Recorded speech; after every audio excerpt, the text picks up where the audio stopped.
Hello students, Frank Markow here. I will be your professor for this class, which is entitled Dynamic Leadership for Organizational Effectiveness. I wanted to put together a brief video here just to sort of introduce the class and to let you know what to expect in the weeks coming up to our residency, and then at the residency, and then the post-residency. I'll go over all this stuff at the residency in depth, but technically speaking, our class begins today.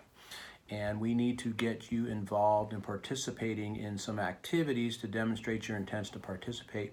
Furthermore, I think it's good for you to think about the class in terms of this entire term and not simply the day that we show up to residency, because we all know that if we do some thought work, some spade work, some heavy lifting before the residency, the experience we have together will be much more fruitful. Now, just to let you know, hold on one second. This little pop up on my phone there, that was annoying. So I've done a lot of work to redesign this course, and I'm trying to put together various elements from the organizational leadership curriculum. In the past, for this course, I would focus in on simply on the leadership development, those sorts of things. But what I'm going to try to do with this class, and you guys are my guinea pig cohort here, is I'm going to expand that to include not just you, but also the organization and the environment as well. So I'm trying to bring together some things here. And I think you're going to benefit from this because I'm going to have a couple of really cool deliverables for you. One will be a leadership development plan, whereby you think about specific leadership competencies and abilities and things that you want to develop in your own life that you can focus on. But I'm also going to have you work on a specific organizational idea and something that you want to help elicit in your own organization and transform your organization and its ability and its capacity to do something. So I've got a lot of great ideas. I've got a lot of great models that I'm going to be laying on you guys. And I think you're really going to enjoy this and find it a fruitful class. It's going to be different than your other classes. I might be a different kind of professor, a different kind of guy, but I have a different background. And so this may stand out in the DMIN curriculum here a little bit, but I'm going to try to make it as, sympathetic and aligned with the aims and the goals of the program, but to introduce you to a whole new set of ideas and competencies which you may not have gotten so far. So enough said about that. I'm really looking forward to working with all of you, and I know some of you guys, and look forward to having you in class again. So let me just quickly go over some of the pre-class assignments. You'll notice in the syllabus that there's a bunch of books. I think I have 4 or 5 books that are required reading for this class. 2 of those I want you to have completed by the time of residency and to do a brief analytical report, not an analytical report, but a brief report on those, just demonstrating that you read them, that you were able to assimilate the ideas and think through them. The first one is the book by Justin Irving and his colleague out of Bethel called Christian Leadership.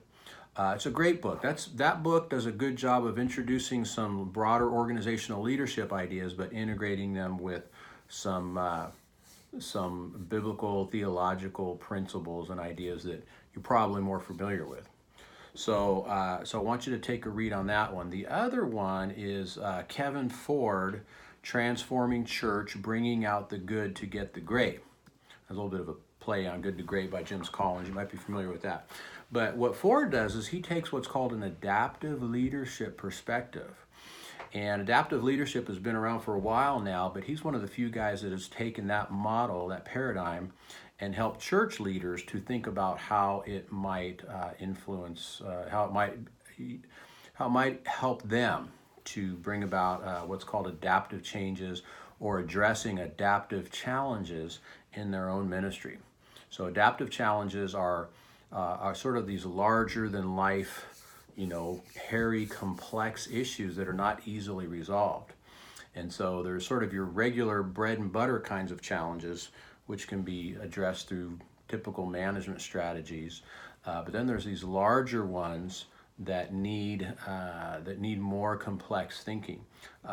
Keith Grant, who's a British scholar, calls these wicked problems. Now, I know in the church we don't really like to think about wickedness, but I think it's a good term. They're problems that defy easy solutions. So one of the things I'm going to ask you to do right up front in this class is to think about one of these larger than life adaptive type of challenges that you might be having in your own ministry organization. And so when you get to week 1, you'll see in the discussion board, I actually have a discussion prompt along that line. All right, so I'm digressing a little bit.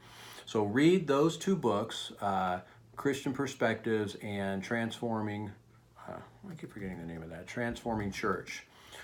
Read those, and there's a couple of assignments, writing assignments to go along with those, all right? So you have until February 23rd to read those and complete them. Now, I would really encourage you to read the other textbooks as well, and the other textbooks are Studying Leadership by Doris, how do you say her name? Shedlitsky? I have a hard time with that one myself. And Gareth Edwards. That book is it's up on my shelf. I'm not going to bother getting it. That's a good one. That's a good overview of org leadership. It's really up to date, and it covers what are called critical issues. And some of you may have studied org leadership before. I know some of you have studied org leadership before, but this really pushes you to another level in terms of reviewing the org leadership panoply of ideas that you may have encountered, but it sort of brings it up to date, sort of the state of ideas in org leadership. And it also addresses what are called critical issues in leadership studies. So part of my goal here is to push some of you guys to not only understand, the baseline basics of org leadership that you may have got from guys like this, but to really push it and understand what are called the critical issues. How is leadership theory and leadership thinking being challenged in this day and age? So, and where's it growing? Where's it going? How is it expanding? So my goal is to kind of help you guys, infuse you guys with a little bit of org leadership here and help you think about it at a very kind of sophisticated, complex level. I know it's a big task, but you guys are smart. You're in a doctorate program, a doctor of ministry program. So I'm going to assume you guys all want to be advanced thinkers and scholars in this area. So I'm going to push you in that direction. So it might hurt. Oh, this hurts so much, but you'll get it. I think you'll get it, and I think you'll enjoy it tremendously. That's my hope and goal.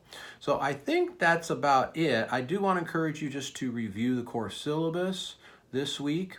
And again, we have one activity, and I need to, for compliance sake, I need you to be involved in that. We're going to look at the involvement of that activity, not to scare you, but if you don't participate in that, you're going to be marked absent from the course. And somebody's going to call you and say, do you really plan on being in this course? And it could impact your enrollment and other things. So it's actually going to be fun too. It's going to help you engage some of the ideas of the class and help you get involved right away and jump in and reconnect with some of your colleagues, right? It's been a while since you guys have seen each other. You probably want to connect and say hey to each other using the digital medium here of Blackboard. So read the syllabus, participate in the online discussion forum. First post is due by Wednesday and then follow up by Friday and Saturday. Read the syllabus. You'll find out all about the 2 different reading reports, the 2 required pre-books, the 2 required reading reports. You should glance at the assignments so that you are ready for those. And that's going to be the bulk of the work after the residency, right? So you're going to do the pre-class reading. Let me break it down for you here. Pre-class reading, those 2 books, those 2 papers which are due at the residency. Okay, those are going to be your ticket into the door, right? And when you walk into the door, you're going to hand me those and say, Dr. Markow, can I come in? I've got my ticket. Actually, I'm just kidding. You're going to submit them through Blackboard, but have them completed by residency. So we've got the reading the 2 books, the writing of the 2 papers, the 1 discussion thread due this week. I'm not going to have any other ongoing activities. As much as I'd like to punish you guys some more with some online activities, I'm not going to do that. I'm going to let you focus on reading those books, writing those papers, and read as much of the other books as you can. I started to mention the books. I'm feeling a little scattered here. I mentioned one of the other books, and then there's another one called a very short, fairly interesting, and reasonably cheap about studying organizations. Okay, this is going to kind of give you that broader organizational perspective that I was talking about earlier. So it's not just about you as the leader, but about the entire organization and how our leadership impacts the overall organization. All right, so getting back here, what to do again? Read the 2 books, write the 2 papers, engage in the one discussion thread this week, all right? And so that's all I'm asking you to do up front. This week, do that discussion, then start working on those books and those papers.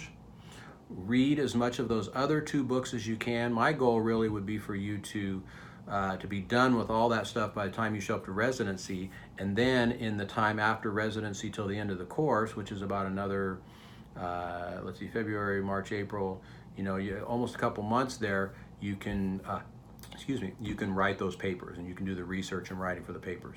All right, fair enough.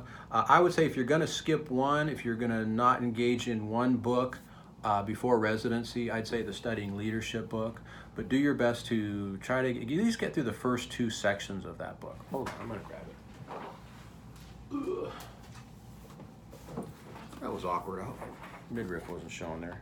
But try to get through the first couple of sections, not chapters, but sections. So there's part 1, Traditional Approaches to Leadership, and part 2, Current Issues in Leadership. All right, if you can get through those 2, don't worry so much about the part 3, Critical Issues. That's important, but you can do the reading on that after the residency if you like. Or read it before. I know some of you, I know how students are. Some of you are gonna have it all done. You're gonna show up, Dr. Markow, I did everything, read everything. I wrote my papers ahead of time. I'm done with the class. I don't even need to be here. Well, you do need to be there.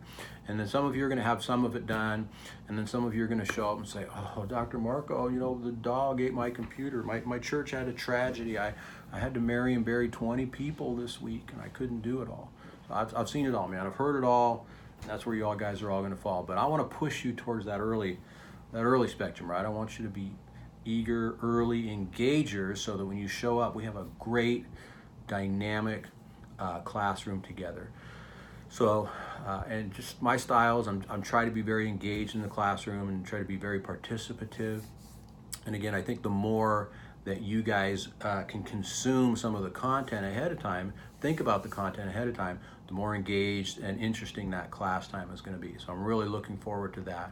It's going to be very dialogical, very participative, and it's going to be a doctoral level experience. So that's all I've got to say. Again, I'm really looking forward to working with all you guys, meeting you all in person, face to face. I'll be involved in the discussion next week. So you guys have your marching orders. I try to make it as clear as I can, but if you're still not clear on anything, send me an email, give me a phone call. All my information is in the syllabus. I'm here for you. Don't worry about bugging me. Bugging me is part of your tuition, all right? You paid to bug me.